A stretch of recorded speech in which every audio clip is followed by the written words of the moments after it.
this is Pat McDonald, your host for Vote for Vermont, where our tagline is listening beyond the sound bites. As you can tell, we are once again at our homes.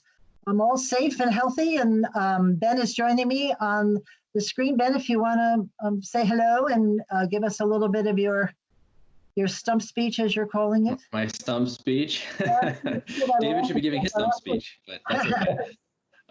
Yeah, Ben, my name is Ben Kinsley. I am I have a consulting firm called Imperium Advisors, which really started out as a public policy research and development group, and pretty quickly realized that it's not enough to have a good idea. You also have to promote that idea. So from that, a whole bunch of different services that we kind of grew out of that, everything from social media to strategic communications to government relations, a whole bunch of different things. So working a lot with nonprofits around the state. Great. He's a real policy wonk, and he's our co-host, co-producer, and co-sponsor. So Ben, thank you very much. Our special guest tonight is Lieutenant Governor David Zuckerman, who you all know. And he is running for governor in the 2020 elections, and we are thrilled to have him. We have got more questions. We haven't figured out how to get through the hour and asking them all, but we will try. David, welcome to the show. Well, thank you for having me. It's a pleasure to be here again. Yes, a new format. We're getting used to it, aren't we? No, I've been watching I don't know if people know that most of the House and Senate committee meetings are done live stream, and you can even, they put a different section on this morning that I could ask them a question, which hadn't been on the first week or two. I think they're learning the system too. And Ann Cummings answered a question from somebody in the audience, and I just thought that's a great way to reach out. In some ways, actually, the process may be more observable by the general public in this new format. Now, granted, half the state still doesn't have decent broadband, so it's not equally accessible, but it's more accessible than everybody having to go to the State House to attend committee hearings. And you remember those rooms, they weren't very big either. Well, Ann made a comment, one of the committee members made a comment about it's hard not to have an audience around you. And I looked at the number of people who were listening, and I'm thinking, you've got more people listening now than you could possibly fit in those committee rooms. So it's a really good vehicle. So could you tell us a little bit about yourself? Not that anybody, most people do know you, but maybe up until crossover, because crossover set up a whole new world. It did. I mean, ultimately, I am the Lieutenant Governor, as you've said. My job is primarily to actually preside over the Senate. I'm sort of like the town moderator of the Senate, is the best way I describe it for folks from across the state, where you need a parliamentarian, someone who knows the rules and makes sure all voices are included, but properly so.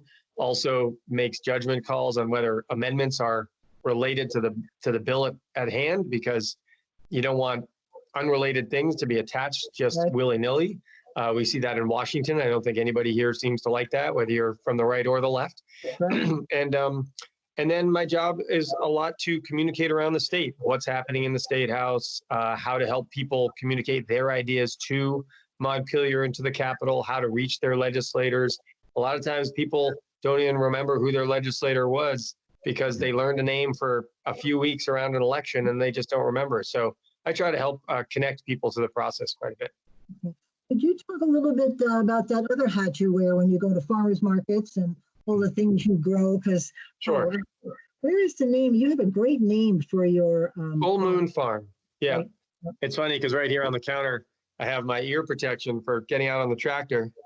So I listen to the radio while I'm on the tractor a lot to try to stay up to date on things. But yeah, I am also a farmer, as you are thankfully pointing out. We raise about 15 acres of vegetables. We have, last year we did 1,200 chickens. This year we're going to do 1,350 chickens for meat. We've got some layers, and our pigs are farrowing as we speak. We've had about 30 piglets a couple weeks ago. We've got about 35 a little before that. And then we've got about 4 more sows ready to pop any day now. So, you know, a little bit of this and a little bit of that. That's great. I didn't know it was so big. I remember when you handed out carrots, which went over really big at last, I guess it was last campaign.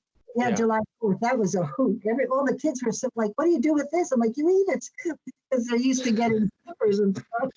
Yeah, I first gave out carrots in my local parade for July 4th when we had just moved to Heinsberg, and we were trying to get the farm some visibility, and suddenly we're like, oh, it's the parade. What are we going to give out? And we cut carrots into little chunks, and I thought 50-50 shot. It's either going to be a hit or it's going to be a complete bomb.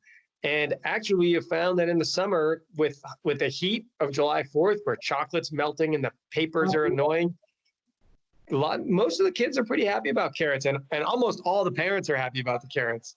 And Yeah. and in general, it's been a little bit of a hallmark. We've done it in July 4th parades. We do it campaign parades, campaign events. It's just sort of one of those things now that's associated with me. Well, first thing to eat is a carrot, so she was happy too. So there you go. Yep. So so it's interesting. You talked a little bit about what the role of the lieutenant governor is. How has that role changed in the last couple of weeks? Really, Sure. now that the legislature has moved digital, Yep. you know, and of course, I assume you're not in your office in Montpelier. The whole building's closed down, right? Well, the building is technically not closed down, but it's got almost no activity, and I've been down there a couple times. In fact, today, or maybe by then it'll be in a day in the past. But on Wednesday, we did have one more session in order to vote a rule change so that the full Senate could now act remotely. So Friday, I'll be down in the chamber, and it'll just be me and someone from the secretary's office, and all the senators will be participating remotely. The last few weeks as lieutenant governor, we've had very few full Senate meetings. And in fact, what has occurred is the senators themselves have had committee meetings, as well as all Senate digital updates almost once a day, including through the weekends, as we were trying to put together the COVID-19 legislation that would be required that either the governor couldn't do through executive order or just weren't sure. So we wanted to make sure it was done in a way that would allow for changes to unemployment, changes to a number of other factors around state government with vehicle registrations or vehicle driver's licenses, renewals, and many, many things that normally we just take for granted as everyday processes. Well, they are written into law how they're supposed to happen. And the legislature looked with the administration at how to make those changes, what needed to be done. A lot of my job over the last 3 weeks has really been about information dissemination. So in the last couple of weeks, we started doing a FaceTime 3 days a week, Tuesday, Thursday, and Saturday at 10:30. And I do about 15 minutes with just a couple pieces of paper of questions that I've gotten over the last few days from people. And I try to answer those questions, not only for those individuals, but also there are often questions that other people are concerned about. And now I also participated with the legislative leadership in the Senate to figure out the new rules around digital voting and digital meetings. And we will be rolling that out on Friday, the 10th. An article that they're beefing up security because they're worried about hacking, I'm sure, because everybody's in the airwaves trying to participate, and whoever that does the security at the State House is ramping it up. Well, the digital security certainly, and also the companies that are worked with. So Zoom has become everybody's, living room, and there are some people that are hacking in. They're Zoom bombing, and in fact, there was a Senate committee that had pornography and racist comments jump in all of a sudden, and so there are additional layers to just make sure the only people that have access to participate is a limited group, even though it's allowing far more people to then observe, which is really great, I think, in one respect for democracy. People see the hard work the reps and senators are doing. And I have to compliment folks. I mean, Pat, you and I always got along well and generally, might agree or disagree on some issues. But right now, people have really been pulling the oars in the same direction. Public health, trying to figure out how to help small businesses, trying to help working Vermonters who are out of work be economically whole. It's been really great to see how in Vermont, because we're still on such a human scale, we're able to do that versus some of the stuff we're still seeing in other states. So David, let me just, I've been wanting to ask this question for like a week now. every vote will have to be by roll, right? Because you can't raise your hand over the computer, I don't think. So they're going to have to read those bills, and their votes will be counted and documented, right? Well, in the Senate, the rule is that any virtual voting will have to be by roll. I don't know if the House has adopted that or not.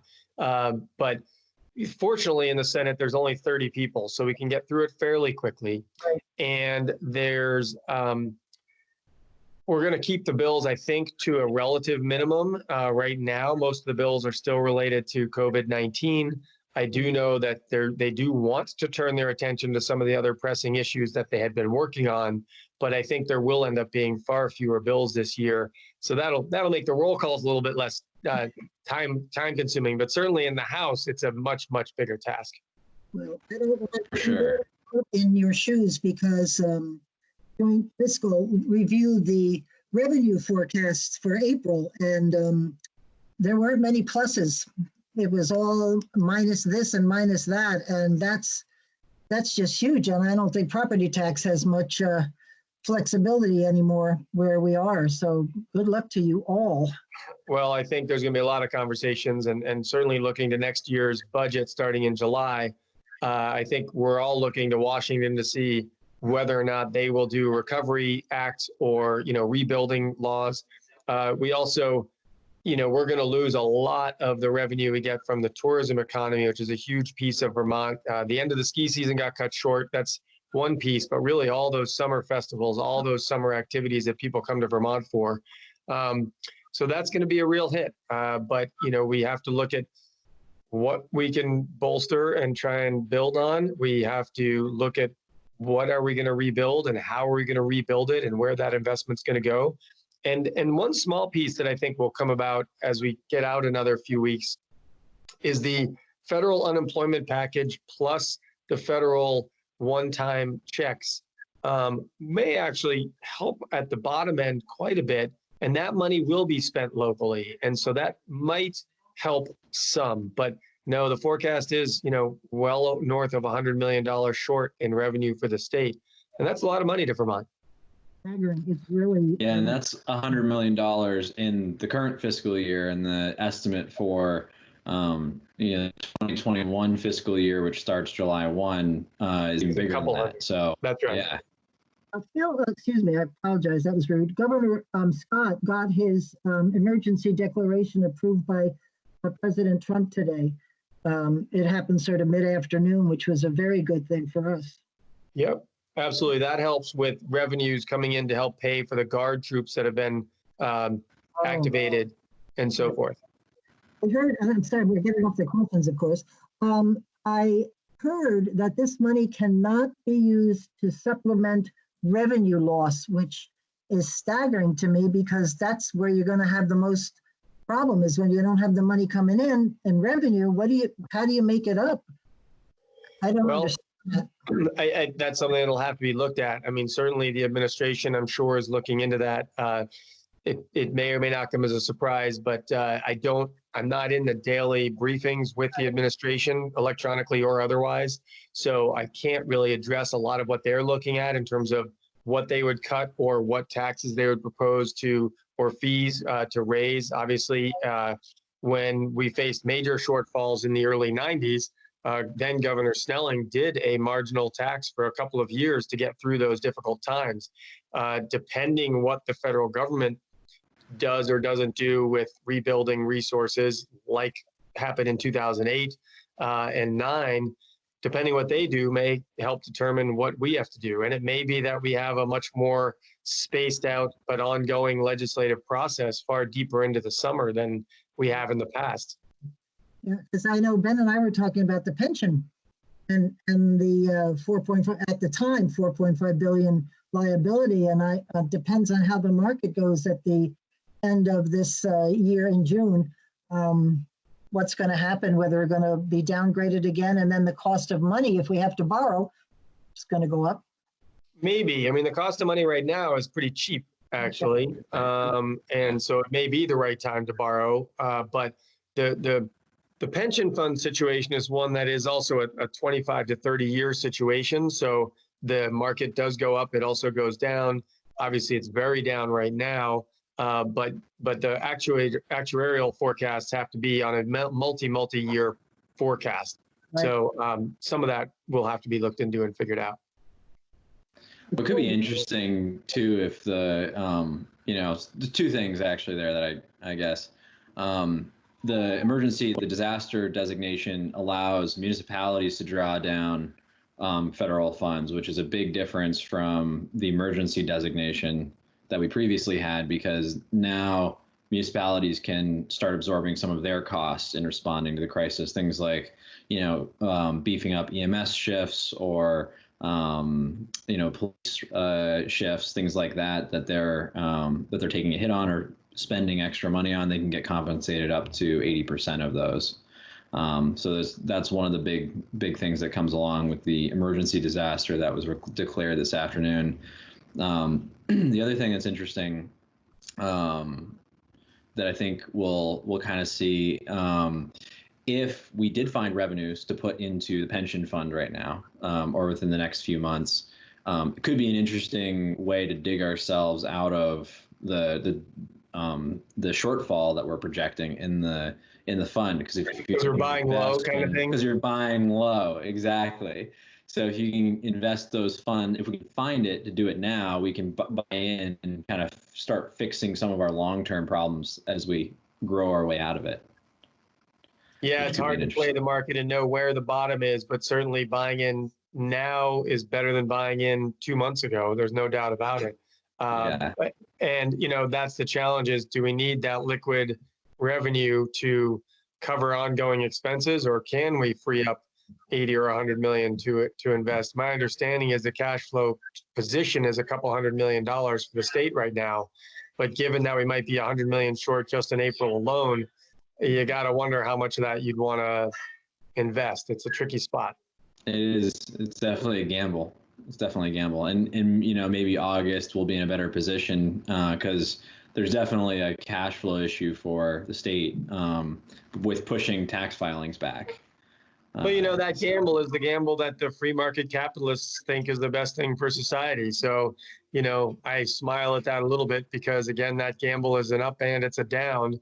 And I think we're learning, one of the things I've been thinking about through all of this is we are learning a lot of things that are from both the far right and the far left in terms of strict idealistic thinking, or maybe not idealistic, but ideological thinking, are proving themselves a little bit right and a little bit wrong from all sides, right? The pure capitalist model has left a lot of people high and dry right now, and they've been hardworking and they don't deserve to be on the edge of financial ruin. On the other hand, there's programs, certain aspects of government aren't working particularly well right now, although they've also been squeezed by the cuts. And so the ability to meet the demands is really hard.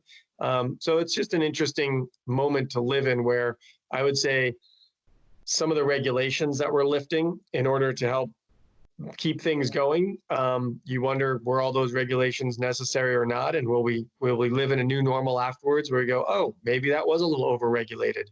So aspects of the right saying we're too regulated, that might be accurate. Aspects of the left saying, pure capitalism doesn't work, that's probably accurate as well. Yeah, it's an interesting time that we're living in. It's a great social experiment, if nothing else. Well, yeah, if we can think of it that way, it's obviously a horrific one as well. But yes, yeah.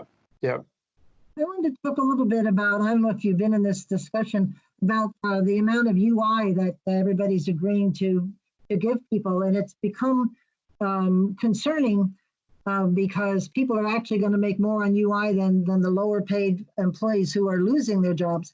I think it would be good for the state to come out and talk about the rules and regulations that surround UI, because if your employer calls you back and you say no, which they're worried about, then you don't get UI. So I think either those rules have to be beefed up a little bit and strengthened so it's very clear when you do and don't get UI, because on the other hand, it's kind of nice that they're getting that extra boost while they are unemployed. So it's, Well, I don't know. think there's a couple things. Yeah, I would never say it's too bad that someone who was a low-wage worker is suddenly finally No. able to get a little more, but there's some misinformation out there as well. You can't just quit your job and go on UI. Right.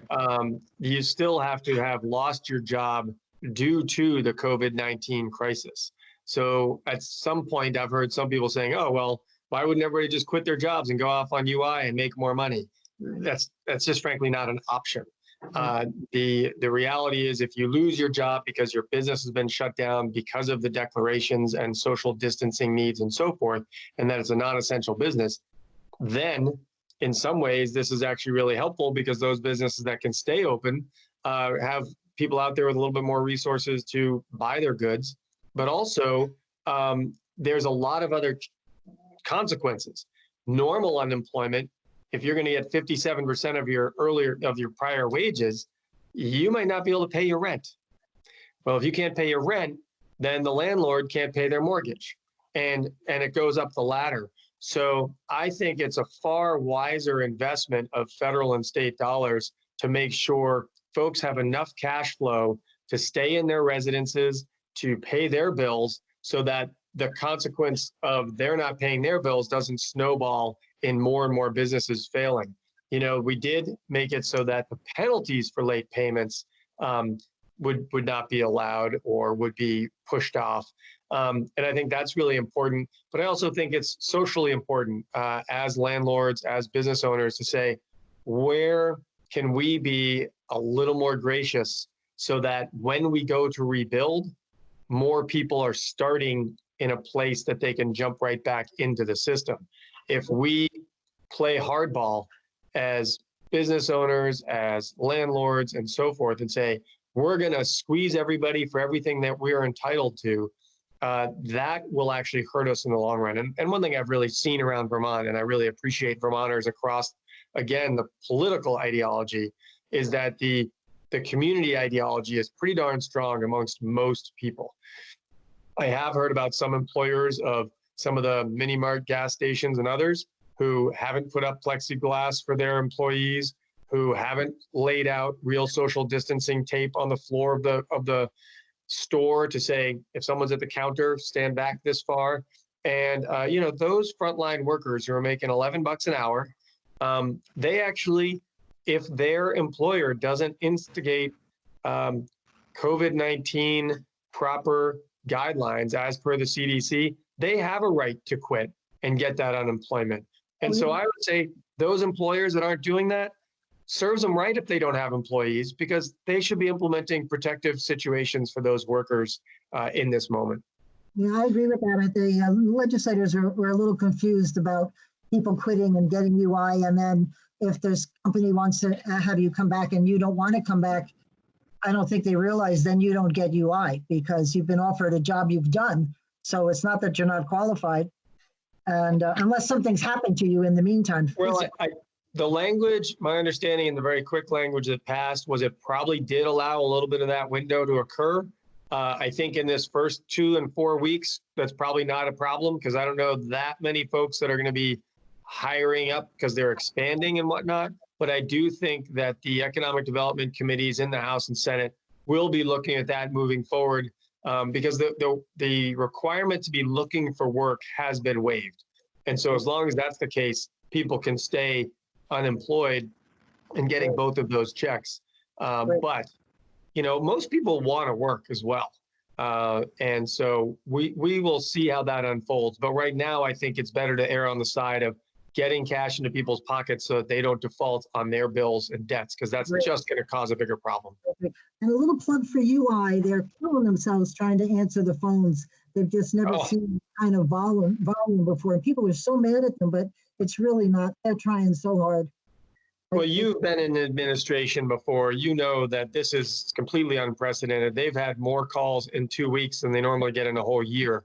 And there are limited staff. Now, I have heard from the administration, they've moved some people over from Department of Motor Vehicles to help. We've also had some of the utilities open their call centers, and they're trying to train those folks to help. There's also now some aspects that can be added automated if you do it over a different phone line. But I've also heard of some issues with that where some of the data is not recording right. So there's definitely glitches. People have a right to be frustrated, but also I hope people will be patient with some of the folks on the other end of the line who are doing their best to try to serve Vermonters. It'll be effective the day you call and file your claim. So even if it takes a couple of weeks, it'll be retroactive. So that's important. Anyway. Yeah. And that's where if landlord, if you call your, I'm filing for unemployment, I'll have the money in a couple of weeks. Just bear with me. I think everyone will be able to get through this. We have to be forgiving in some respects. Yes, I agree with you. And one thing on the UI, and the extra UI benefits that have been added by the federal government, talking about frontline workers, right? And these people who are, grocery store clerks, gas station clerks, healthcare workers are on the front line. A lot of those jobs are minimum wage jobs, right? So there's a real scenario where someone who's a grocery store clerk is making less than someone who's on a UI benefit. And I think, there's been a lot of talk about hazard pay or, whatever for those.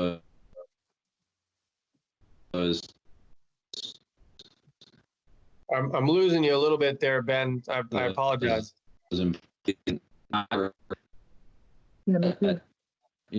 Maybe. It's Ben. You're. If I was one of those. Pat, can you hear him? Yeah, I can hear him, but he's breaking up every couple of words, so it's hard to hear him. So I heard some conversation about minimum wage workers in the cashier lines and how they're getting less than folks on unemployment. And I didn't really catch anything after that, although what I would say is there's been a lot of conversation around hazard pay for those workers. And I know some stores are adding quite a bit. The Onion River Co-op in Burlington added $3 an hour for those workers. Whether that's enough or not, everyone is left to their own devices to figure that out. But I know a lot of these same gas station, mini marts, I've been told they're not getting any more per hour. And these folks are really scared for their lives. They're getting exposed to, dozens, if not 100 people in a day, and they don't have protection in front of them. They're not given masks. And, again, I think it's incumbent on some of these business owners, particularly if you own a number of chain situations and you probably have the buffer to be able to absorb loss for a couple of months, to pay these workers a little more, to protect your workers. I would hope that those business owners would have that conscience to be able to do that. You've been following the negotiations with the VSEA. People were wondering where that money came from, that the commitment was made to settle more money for employees. Pretty much what you're talking about. Right. Is part of the federal dollars or things? I don't think so, but I don't know. I know it came up in a all Senate conference call earlier this week. And those are a lot of the questions that the senators are asking, and they're looking forward to learning from the administration where they plan to come up with that money from, because anytime we add money somewhere, it's got to come from somewhere else. And so what's getting cut, I don't know. And that's a big question for a lot of people. They're also worried that the people who are doing it face to face on the front lines, that they're not hearing. Well, they're starting to hear conversations, but they're not seeing anything. There's been no agreements about, I don't know, like CBHHH, where the nurses go into the home. I'm not sure they're doing that these days, but they're having to provide services somehow. So I hope they balance it out. This pandemic has raised a lot of questions, and rightfully so, and people are scrambling to solve them and answer them, but it's a very scary time. And we had sent you the questions. There was about 10 or 15 hot topics that were from January to now, hot things in the legislature: family leave, Act 46, Act 250. What would you like to see passed? Because I'm assuming you mentioned extending over into the summer, which that's got to be the only way you're going to get some of these things done, is get through the COVID issues and then bring up bills that you would like to see. Boy, they're all, a lot of them are pretty important to the people of Vermont that I speak with and hear from. Obviously, there's often disagreements on those things. The minimum wage is done, and that was overridden, so that's moving forward. Paid family leave, at least in the moment, was done. Although with something like this, I was talking with the senator today about how you never know how a moment like this changes all the politics around these things, and people realize that paid time off when you're sick is maybe a good form of insurance to have, and maybe that would cost the state less and government less if we had established that. The other side, of course, is what was the cost to businesses or the individuals, but something to think about. So I don't know that that's coming back. You had written on here the constitutional change with respect to women's reproductive health. That's done for this year. So on our ballots, is it 2020? no, it won't be on the ballot this year. It's got to go around into the next legislative cycle and pass the Senate again and the House again, and then it'll be on the ballot in November of 2022. That's right. I forgot you have to have 2 years of approval in the legislature. Right. So the next biennium needs to also support that. With Act 46, I think there's probably bound to be a lot of conversation around just ed funding, period, given how everything's shifting right now. And again, one of the many reasons the session may run long is sort of this: how do we fund our schools, whether or not it's related to Act 46 or not? I don't know how much of that will get brought in or not. Act 250, I think, was going to be a pretty tumultuous ride. Once it was coming through the House, it started to shift a lot. And I think the split between the administration and the legislature started to grow because of some of the pieces that were taken out. I'd be surprised right now if people have the bandwidth to address that, which is, so that's. I'm sorry, the House worked on it for over 2.5 years. So how they worked a long time. And expect you to do it in 4 weeks, that's a tough challenge. Well, and even the work they did and the compromises they made, they ended up changing them on the floor at the last minute. So there's that one I think is going to be too hot to get done with the limited bandwidth that people have because of COVID-19. I'd be surprised around any major climate policy, although the Global Warming Solutions Act did pass the House pretty overwhelmingly. So that could move, but I think in terms of major funding and major implementation of policies that would actually affect our output of carbon, I'd be a bit surprised. But you never know, because it could be 4 weeks from now, things have settled down a bit and meetings could happen and so forth. But you've got a list of huge issues here. And, I think fundamentally right now it's going to be healthcare and economic justice issues to just try to make people whole, and that's going to be the most important issues. Maybe new economy. What's that? So if you can accomplish that, that's a good thing. And the rest. Yeah, and if there's an economic opportunity, whether it's funding of expansion of broadband, so that kids that live in areas that don't have it and are getting an unequal education right now, maybe that's something we start to fund in case this goes on into the fall or becomes an issue again next winter. I don't know about cannabis reform, whether they're going to get that done, but that could be an economic development. In the states that have cannabis, they've actually seen record sales the last few weeks, including alcohol has also been up. So I don't know if that's a good thing or a bad thing, but it's reality. It's reality. So. Very cool. Ben, are you back? I hope so. Okay. Yeah, I hear you. Yep. The couple things in there, I think, property taxes are going to be hit more heavily than some of the other tax revenues or tax sources in the state, simply because the dedicated consumption taxes that go into the education fund are basically going to be non-existent in the order of fiscal year 2020. So I think a lot of school districts are going to be grappling with that. Districts that have already passed budgets thinking they know what the tax rate is going to be, and then the rug gets pulled out from under them, and now they don't know. The tax rates could go up 20 cents just because of that. Right.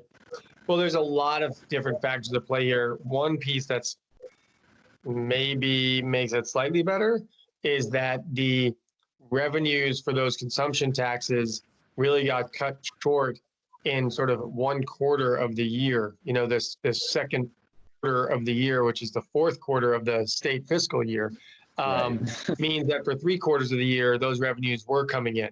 So that will maybe split those losses between 2 different fiscal years, which may help if we can rebuild, late summer and into the fall, some of those consumption tax issues. The other thing is we may end up with more meals tax on the rooms and meals, not yet, because obviously restaurants are closed.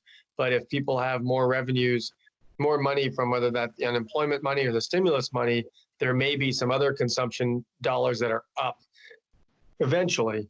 Not likely much, but that will help smooth that off a little bit. Property taxes themselves are in some ways a more stable revenue stream than income taxes. And that's one that we're really going to feel, I think, next year, because the losses came in this year and they'll be figured out in April of 2021. And that's going to be another big hit down the line. So we're still just beginning to try to figure out what these hits are going to be and really their impacts. And unfortunately, I don't really have those answers yet. I want to sort of change. Yeah, I think we're all just kind of along for the ride. Because you have a major announcement that you are seeking the officer for governor this campaign season. And the obvious question is why? Because you're going to be facing, as we're talking here, I'm thinking about all the things you would be facing if you won. The pension crisis, jobs, the economy, all the things you just talked about. So it'd be a tough job come January when I win, if I win, no doubt about it. On the other hand, my original reason I got in the race was around the vision for the future of Vermont, our rural economy in particular, working class folks struggling, the climate crisis, and really investing in an opportunity for young people for the future to both keep our young people here and to maybe attract some other young families to live in Vermont and repopulate some of our rural areas. Some of it's around the real facts that have to be talked about. We are struggling in our rural areas population-wise, but sometimes that's talked about by the current administration as something that is unique to Vermont, and it's because of Vermont policies. But really, the reality is rural areas all across the country have been hollowing out. Red state, blue state, it isn't the policies of the various states that's doing that.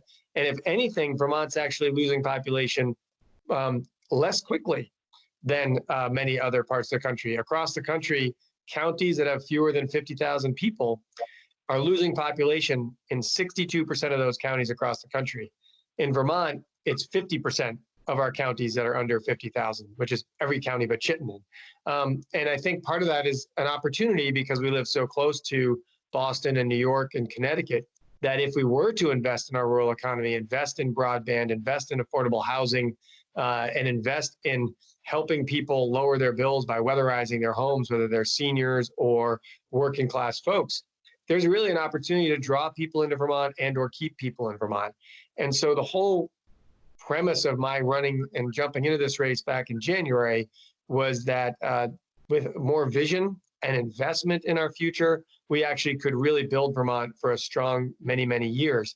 And it may be that the source of funds would shift. I had been talking about a 3 or 4 year marginal tax rate because the Trump tax cuts helped the wealthiest Vermonters. Let's invest that in Vermont's infrastructure, broadband, housing, et cetera, and really build that base for a future economy.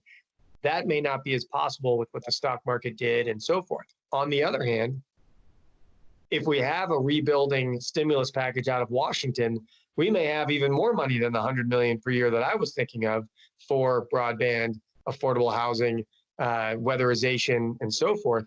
And with the right vision in the governor's office, I think there's a real opportunity to invest in ways that would build jobs immediately with that infrastructure build out and would build the infrastructure for the future economy. We've lost 500 jobs in the last 2 years in solar technology in Vermont. That's a lot of jobs. If there was one business like Global Foundries, used to be IBM, and they announced a 500-person layoff, that would be front page news and everybody would be jumping up and down. But the reality is we have lots of 3 and 10 and 20-person solar installation businesses that have laid off 3 or 2 or 5 people. And in aggregate, it's been 500 jobs. That's a problem. And so the opportunity with some policy shifts to allow for investment in our infrastructure and in that future, I think is still there, but it won't be something we're talking about right now. You've asked me, so I'm talking about it. But really right now, we're talking about the health crisis, and that would be something we'd be talking about in the fall for what kind of future do Vermonters want and where would we go and how would we get there? Do we want to look in the rear view mirror while we're rebuilding our state, or do we want to look forward as to where we could get to? And I think that would be a contrasting set of views. I do hope we get back to healthcare, because all of a sudden we stopped talking about it in Vermont and we stopped talking about it in Washington, D.C. They talk about it every once in a while, but it's certainly not on anybody's priority list that I can see. And it's it's just staggering. I'm very Absolutely. grateful. I'm grateful for the coverage I have from state government as a retiree, because I'd be moving in with somebody in my family. They'd be all excited. Well, and that's something that is possible to have for everyone. I mean, what's interesting about the coronavirus is as soon as it was something that anybody could get sick with, everybody across the economic spectrum supported universal testing and universal get in there and get healthy. When you don't have a contagious disease, we've had this economic split where those that have health insurance and are succeeding in the current system, where those work in businesses that provide it, which typically are higher end jobs. Well, if someone else got sick, that's because they didn't have insurance. That's maybe too bad. We don't need a universal system. If we have a universal system, as we suddenly could do for coronavirus, your bills will get paid when it could get you sick. Didn't matter how rich or poor you are, how famous or, on the back roads you were. Suddenly we can afford it. So I do think this is one of those things that the pandemic may shift the conversation on. We'll see. I mean, Bernie's been talking about it for, a long time. And the last two presidential races, I think, brought this issue much more to the forefront. But sudden events like this really shift the political dynamic. And I don't think anybody knows how yet.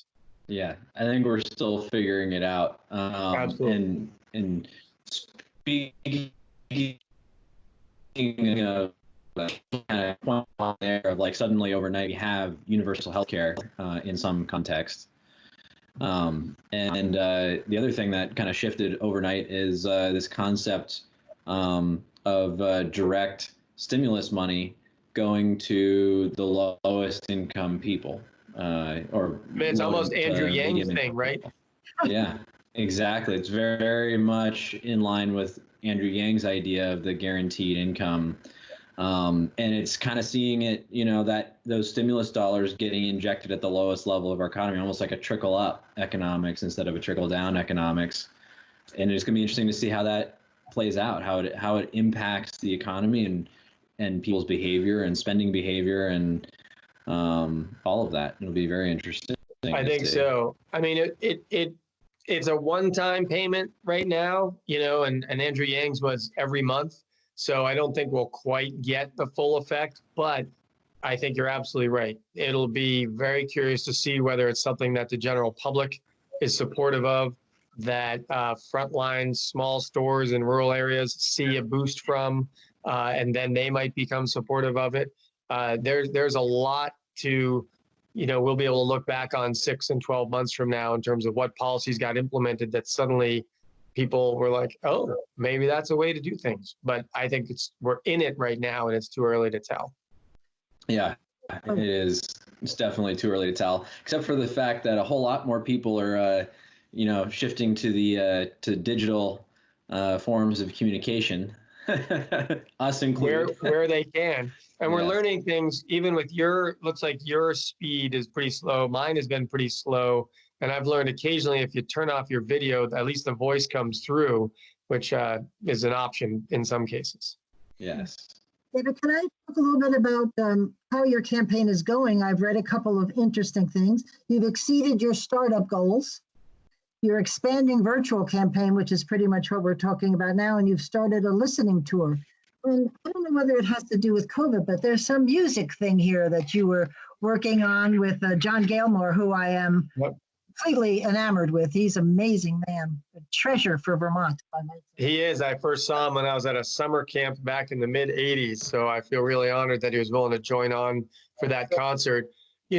We, like every campaign, I think you could ask any of them, all suddenly have gone virtual. I was the first campaign for statewide office, Democrat, Republican, governor, lieutenant governor, to say, wait a minute, no in-person events. And I'm glad that the other campaigns did the same within a day or two, I think, because we would be terrible vectors traveling all over the state in groups of people to potentially infect others. And when we made that decision, and we've also decided to stop doing the daily or every other day email pitches for money from working people, because we have a lot of support from folks who live, closer to the bone. And just right now with the insecurity and anxiety, we just said, to ask people for money in this moment, to be politically campaigning hard in this moment really isn't quite appropriate, and that we should use our campaign resources to expand the opportunity of what I do as lieutenant governor, frankly, in terms of sharing information or bringing information to people in one way or another. So we're doing podcasts. I've interviewed mental health workers, teachers. We're going to be interviewing a religious leader shortly. I've interviewed a tax preparer, just little 10-minute, short but factual and informative things for people to help get through this struggle. And then the music series was a lot of fun to come up with because everybody is so engaged in coronavirus. It's on us every minute of the day, the news, the direness of the situation, the global nature of it, who's struggling. It's a heavy, heavy time. And we just thought, let's bring music into people's houses once or twice a week. We're doing some daytime ones with performers for kids. John's going to do one. We had one on the 8th, on Wednesday the 8th with Lynn Bassick, who sang songs for kids, help parents who have their kids at home now suddenly, not, no daycare, no school. And they're folks that have worked in schools. So they're doing educational music, sing-along things. So we've just thought maybe giving folks a little bit of a break from the onslaught of coronavirus every minute of the day. And it also was to help the performers because their source of income has dried up. They used to do, in-school programs. They used to do evening shows. And so we're splitting donations 50-50. They get more exposure because obviously my campaign has built up a pretty good social media and email list. They get exposure, might raise them some money. We get some musical performers. So that's been fun to do. We also have been doing telephone town halls, reaching out to about 1,000 people at a time on a topic. Again, on Wednesday the 8th, we had one around food security and food insecurity. And we've been polling people through the telephone town halls about what they want to talk about. So the next one might well be around rebuilding the economy and how we're going to do that. And we get experts on, and it's like a moderated panel, as if you were going to a 1-hour panel. So we're just trying it with a lot of things and give them information they need or a little bit of joy. Good for you. That's great. Yeah. If you just ask people, they are thrilled, and they'll tell you. They just want to be recognized and asked. It's not too hard. Yep. That's right. You really seem to be consolidating a lot of the Democratic base at this point in the campaign. Certainly, we've seen a shift in the last kind of the candidates jumped in to the primary, and you kind of seem to be floating is about you and your campaign. Is getting voters to gravitate towards you as opposed to some of the other candidates in the race? Well, I think I'm fortunate in that probably going into this race, at least in the primary for governor, I'm better known. I've been holding office statewide for 2 cycles now. And I think I think we're all struggling with how to get out to meet new people and have folks get to know us. In Vermont, I think people don't just vote for people based on a party label at all. They really want to know who you are. Obviously, if they voted party label, Phil Scott and I wouldn't have both won the last 2 cycles. But I think people do feel like they know us. They've seen us at their local fairs and events for years and years, and they have a sense of who we are. And I think that's a good thing. People know that with either one of us, what you see is what you get. And I think there's a sense of reasonableness for both of us. And I think Vermonters don't just want to vote for someone based on name recognition. So it makes it really hard, I think, for newcomers to really get out there and get known when you can't see people face to face and look them in the eye. And certainly you can't shake their hand right now. And so I think it's going to be a real struggle for folks that are maybe running for the first time. But our goal is to just reach out and do it through whatever means we can in social media and have those networks and grassroots build out. we were hoping to do a lot of door knocking in, places where people don't normally go, and really say, you're a part of this, and what are your issues? And that's been taken away from us right now. And that's unfortunate, because I do feel more people need to be approached, and social media isn't quite as good a way to do it as really just door to door and saying hello. Yeah, it's definitely not as personal. No. Two-dimensional. Exactly.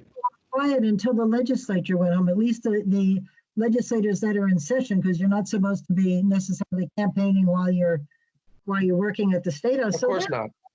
There is time if this thing will settle down and let us get back to our normal lives. So there'll be time this summer, right, to knock on doors and do the things that need to get done. I think that's a little optimistic. I honestly, flattening the curve is the first priority, so we don't overload the healthcare system.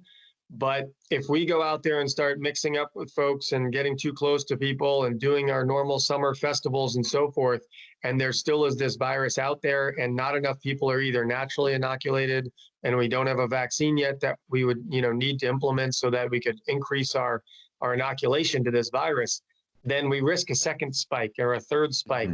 And so we really need to find out how many people were carriers that their bodies fended it off well. And when we get to a critical mass, I think we'll start to return more to that normalcy. But we'll see how it goes. But, you can look back on this forecast maybe, and I don't think it'll be mid-May or late May that we, quote, go back to normal. I think it's going to be quite a bit deeper into the summer.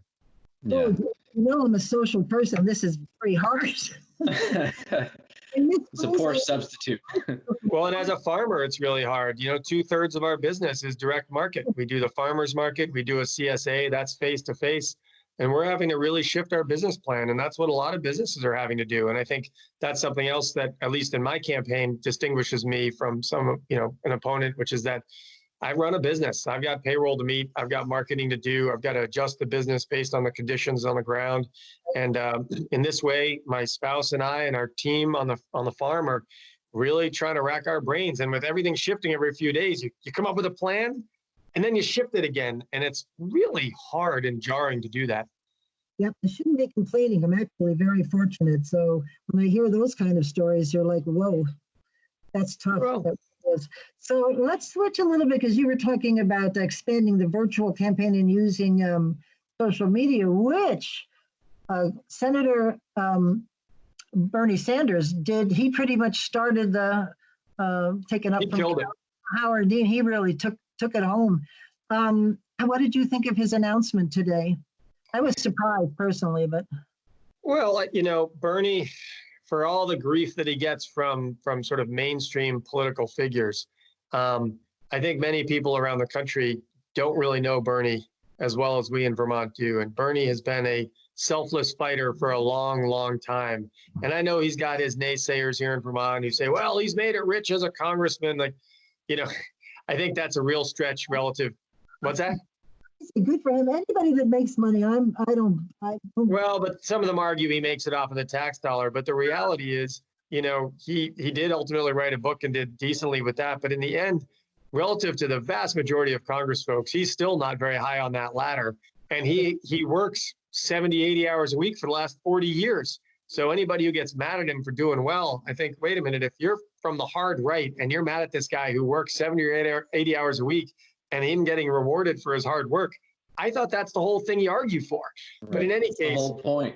but nationally, I think a lot of folks didn't realize that Bernie really meant it when he said, it's not me, it's us. And Bernie is, I think, looking at the landscape. This pandemic is unprecedented in any of our lifetimes. And really, I think, felt like both the practical nature of continuing the campaign, the idea of asking people for those small donations when they're struggling instead of those donations going, as he has had them do for the last few weeks, raising money for healthcare for people or food delivery for people or all the different folks in need.